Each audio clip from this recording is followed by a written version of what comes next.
حضرت علی رضی اللہ تعالیٰ عنہ سے روایت فرماتے ہیں کہ نہا رسول اللہ صلی اللہ علیہ وسلم عن متعۃ النساء زمن خیبر وعن لحوم الحمر الاہلیۃ، کہ آپ صلی اللہ علیہ وسلم نے فتح خیبر، غزوہ خیبر کے موقع پر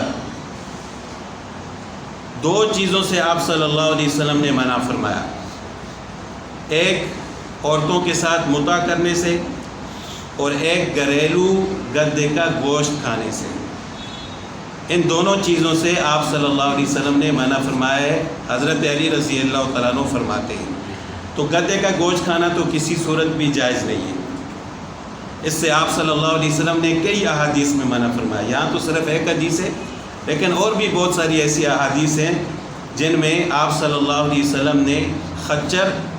اور گدے کا گوشت کھانے سے منع فرمایا ہے۔